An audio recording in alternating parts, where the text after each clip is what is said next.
This is my first trip outside of the house in 2 months. And we're buying wood for the sidewalls of the bus and for the main walls of the bus. Yeah, we are trying to stock up on as much as we can so we only have to make one trip. So here it is. We may not be able to use this video at all because of the music. Oh. So maybe we'll just do a voiceover during this part and you won't know what we're saying. And now we say something funny. Can't see our mouths anyway. So after a lot of thought and research on different types of insulations, we decided to do 2 different insulations inside the bus. Our first layer is called CeraTex. It's basically like a ceramic paper. It's used to insulate kilns and commercial kitchens. There's a very similar product used in high-end motorhomes, and one of the biggest benefits for us is there's no toxicity, there's no off-gassing. The only reason we have to wear a mask to work with it is because you don't want to breathe in ceramic fibers when you're cutting it up. After we have it glued and secured in the ceiling, we shouldn't have any problems with it. We're trying not to lose any height in the bus by creating really thick insulation, but this way we've got our first layer is super thin of insulation.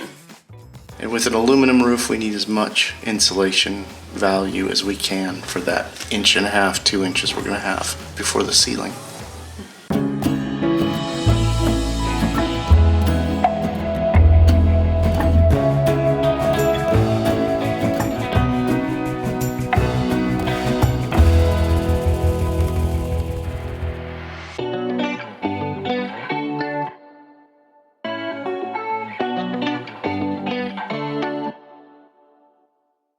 Our first step was to get a feel for how to work with this material, cutting a couple of sheets, then taking it into the bus to see how it might fit into our ceiling cavities.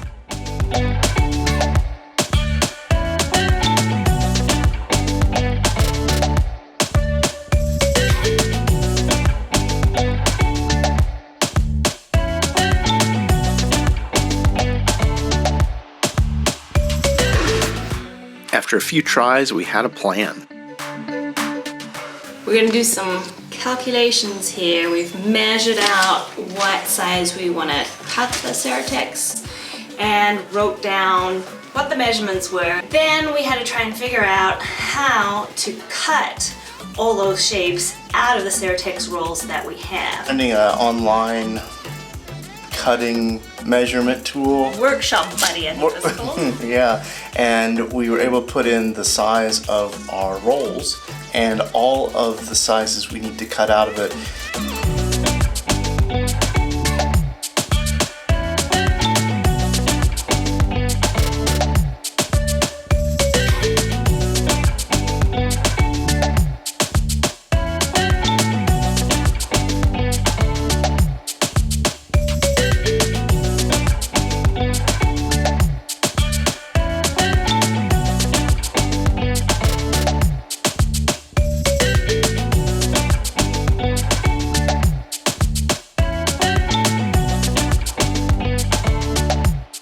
When we generated the options for how to cut it, we realized we had to order another roll. So 3 rolls, and we'll have extra. And the reason I'm happy about that is because we actually didn't think about a few places while we were planning this out.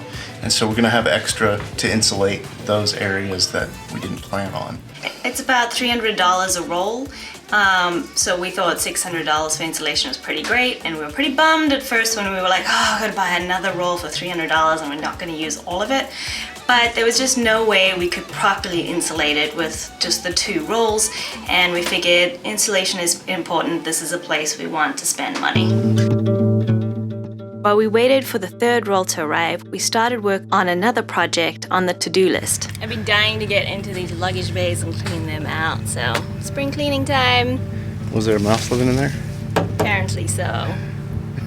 Good thing is, when we're living in the bus, there will be 3 cats, and I think that should help keep the mice away.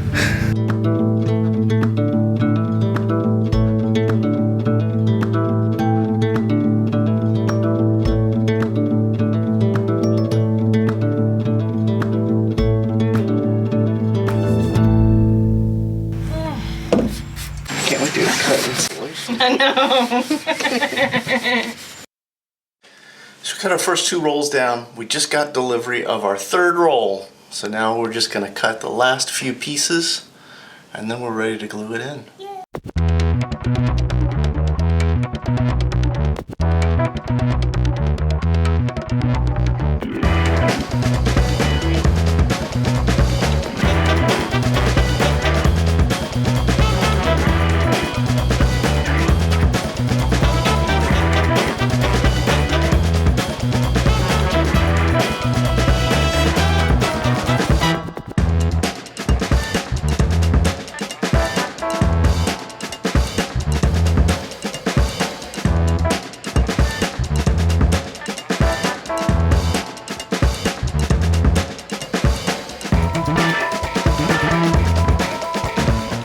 Cutting the ceramic paper with regular scissors was really easy, but after a while, your hands should get tired from the repeated cutting motion.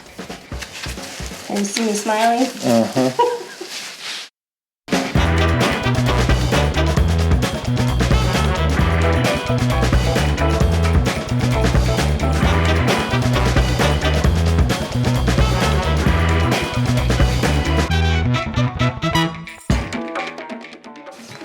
This is why you wear a mask.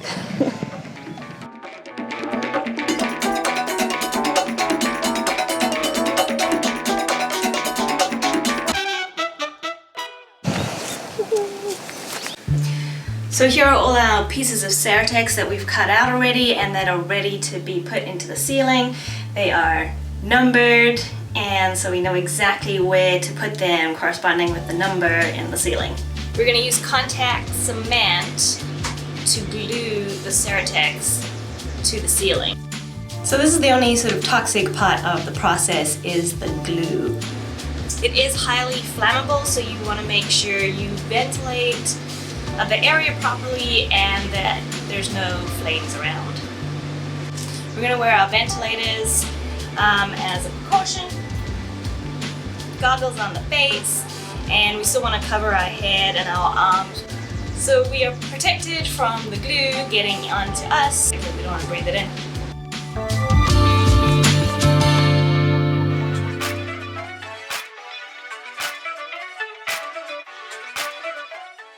First you paint it on, then you have to let the glue dry for about 15 to 20 minutes and it gets kind of glossy. And then you stick the Ceretex on and you use a roller to apply pressure. We've waited to do this because we had to have the temperature above 65 degrees for 3 days to let it dry properly. And it still has been going down to freezing at night, so we have finally come up to 3 days where it's beautiful outside, nice and warm, and it's going down to about 50 degrees at night, but we can leave a heater in here to keep the temperature up at least. So we've got a lucky little window to do this in.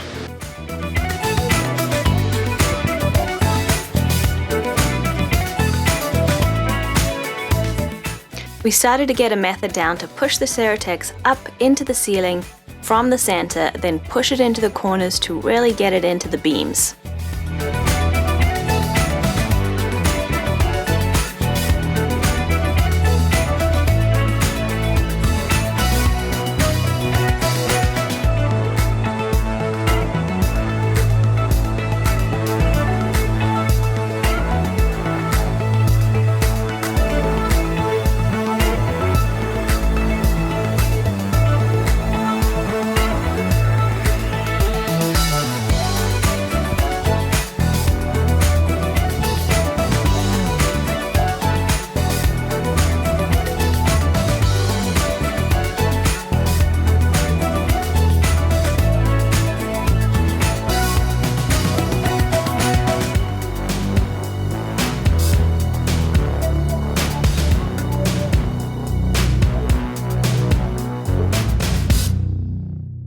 About a third of it finished. We're pretty happy. It's very tiring holding your arms up for hours. Yeah, working on the ceiling on whatever you're going to do is tiring because you're just looking up the whole time. It's tiring on your arms, it's tiring on your neck. It's pretty easy to do. You're just putting glue on and then sticking the CeraTex in. But the challenging part is that it's a hot glue and you are painting it on and it drips down. It's impossible to not let it drip. And we learned the hard way that you don't want it to come in contact with your skin, because we had these long sleeve shirts on and we had gloves to protect ourselves and our shirts tucked into our gloves, full face masks, goggles, hair protection for those of us with hair. But having it just drip on my clothes, it started burning into my skin, so I had to take a couple breaks and go wash it off on my skin. Yeah, the tricky part is you do want to get it on fairly thick, but if you go too thick on the ceiling immediately, it does drip down. So to get the right sort of consistency was the challenge. Of course, we got that first day's work of getting the CeraTex up, and there were a few days of rain in the forecast, so we couldn't do anything else for a while. We are on our way to go stock up on some supplies. When the pandemic first broke out, we ordered as much as we could to keep us busy for a month, and now we need new supplies. So we are going to head out to the hardware store and stock up on a bunch of wood and other things so that we can work without needing to come back and forth to the hardware store. And this is actually the first time I have left the house in 2 months. So it's a little bit weird. We've tried to isolate as much as possible because Don's parents are in the high risk category and we live with them, so we've really tried to not go out, and I haven't been out at all. Don has been out. He had to take his parents to the doctor one time, and he was doing the grocery shopping for us, and then we started just ordering everything and having it delivered, so we really haven't been out much. But yeah, first time out in 2 months. Feels good. But first, we're gonna go visit Ivan and Sylvie. Ivan and Sylvie have lived in their bus, the LaCroix Cruiser, a GMC 4905 bus conversion, for several years. And they just bought an MCI DL3, which they'll be converting as well. They took us on tours of both of their buses. Toolbox, slide out drawers again. And have been very helpful, sharing their years of bus conversion experience with us. And what we've learned from them will help us tremendously in the months to come as we work on our bus. Ivan and Sylvie are currently home converting their MCI DL3 and sharing the process on their YouTube channel. This is my first trip outside of the house in 2 months. And we're buying wood for the side walls of the bus and for the main walls of the bus. Yeah, we are trying to stock up on as much as we can so we only have to make one trip. So here it is. We may not be able to use this video at all because of the music. Oh. So maybe we'll just do a voiceover during this part. And you won't know what we're saying. And now we say something funny. Can't see our mouths anyway. Can't tell we're talking. Perfect timing. I can feel the rain. Yeah. Yep. After a couple of days of rain had passed, we were ready to get back in the bus for day 2 of gluing the CeraTex to the ceiling.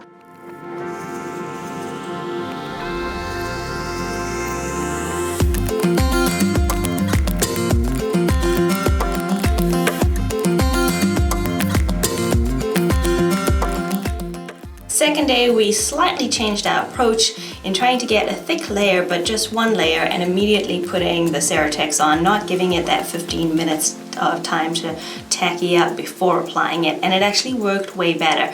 For whatever reason, I'm not sure why. It may be temperature related or something, or humidity related, I don't know.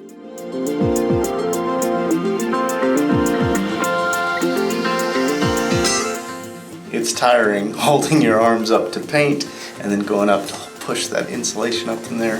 But we got it done a lot faster with this new method and knowing what we're doing.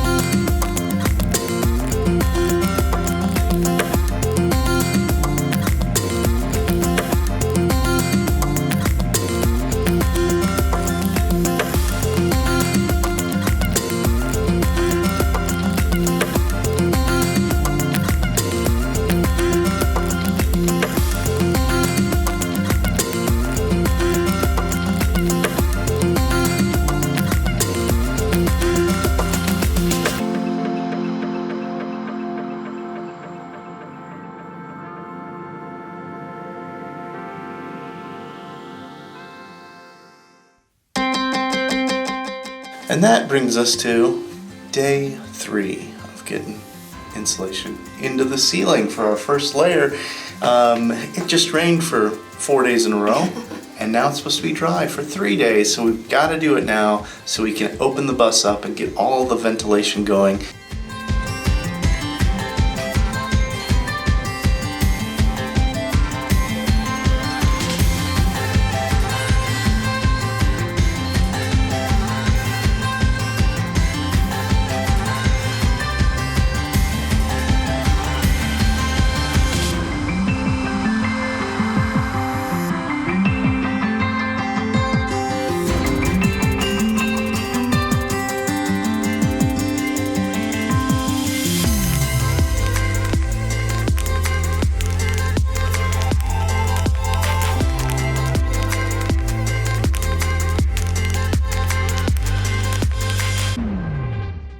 In the very front, it's got a fiberglass shell for the roof above the driver's area and across to the entrance door.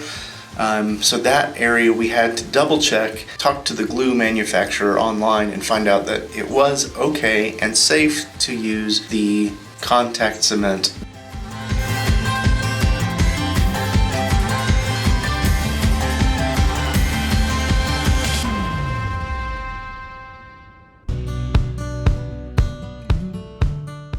Having the ceiling covered in Ceretex looks so nice and bright and clean.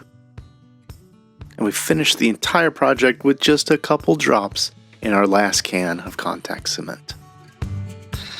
Oh, that was a rougher one of the jobs to do. Rougher one of the jobs. Well, yeah, it was. It's not fun. But I must say that day 3 of putting the insulation up was much easier than day 1 and 2 because it was cooler. Gosh, it's so much more pleasant when you're not just dripping in sweat because you've got all the masks on and it's hot. One more big project out of the way? Yeah. No. My arm's getting really tired. Okay. Can't hold my arm up any longer. So we gotta go. We're done. Bye. This video. Or we're just gonna keep on like this. A couple months back, we were at a point where we were waiting for supplies before we could continue our bus build. We took that time to go ahead and cut down all the wood we'd need for our furring strips. Now that we have our first layer of insulation installed, it's time to mount our furring strips to the beams of the bus. But we'll share that with you next time.